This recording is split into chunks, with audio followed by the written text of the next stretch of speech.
2024년 9월 10일 연중 제23주간 화요일 제1독서 사도 바오로의 고린토일서 말씀입니다.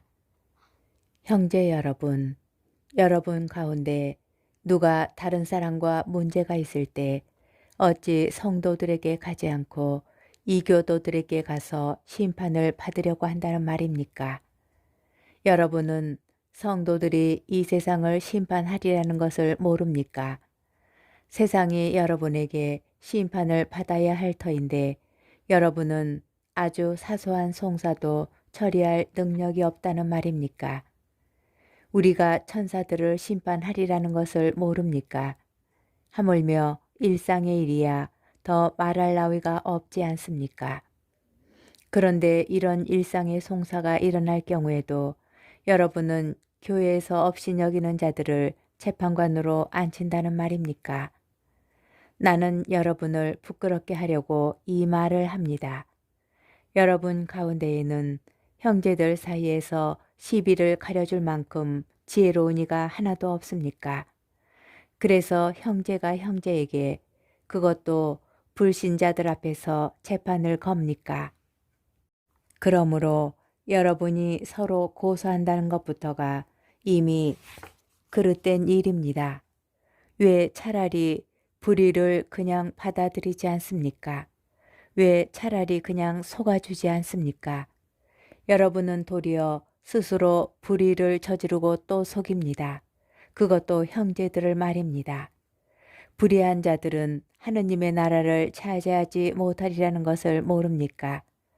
착각하지 마십시오. 불륜을 저지르는 자도, 우상 숭배자도, 간음하는 자도, 남창도, 비역하는 자도, 도둑도, 탐욕을 부리는 자도, 주정꾼도, 중상꾼도, 강도도 하느님의 나라를 차지하지 못합니다. 여러분 가운데에도 이런 자들이 덜어 있었습니다.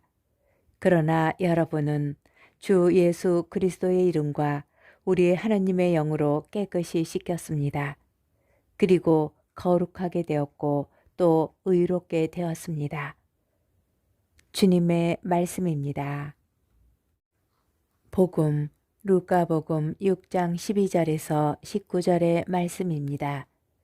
그 무렵 예수님께서는 기도하시려고 산으로 나가시어 밤을 새우며 하느님께 기도하셨다.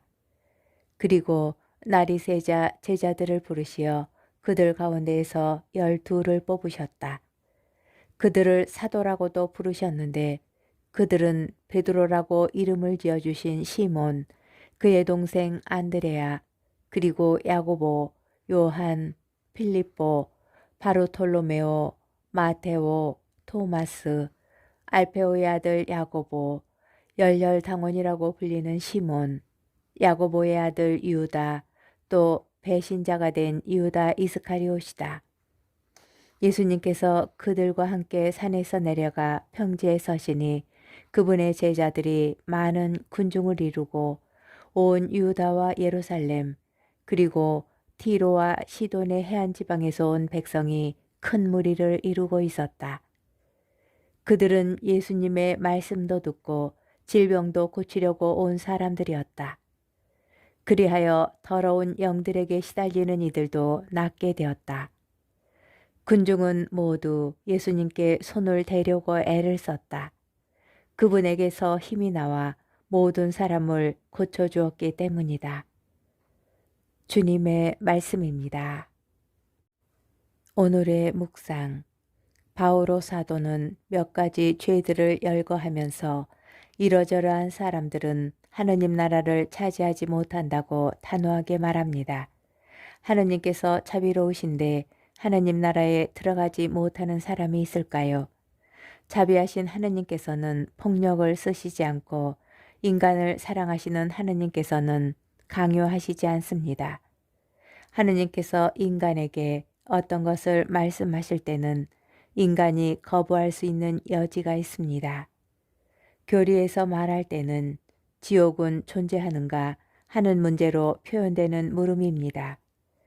이 물음에서 결정적인 것은 인간이 끝까지 하느님을 거부할 수 있다는 가능성입니다. 바오로 사도는 코린토 신자들에게 그들 가운데에도 이런 죄를 짓던 이들이 있었다고 말합니다. 코린토는 번화한 항구 도시였고 도덕적으로 그렇게 훌륭한 곳은 아니었습니다. 신자들도 전에는 다른 이들과 비슷하게 살았을 것입니다. 그러나 그들이 예수님의 이름과 하느님의 영으로 깨끗이 씻겼다는 것은 세례를 받았기 때문입니다. 이미 한번 세례의 은총으로 죄가 없어지고 깨끗하게 되었는데 이전과 같은 생활로 돌아간다면 하늘나라도 다시 잃어버릴 수 있습니다.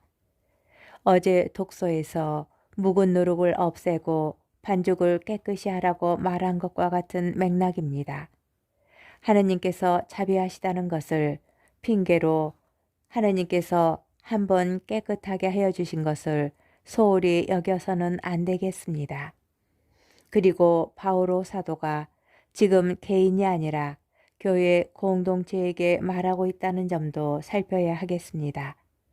이교도들과 구별되는 성도들은 바깥 사람들을 통해서가 아니라 스스로 그 공동체를 하늘나라에 합당하게 간직하여야 합니다.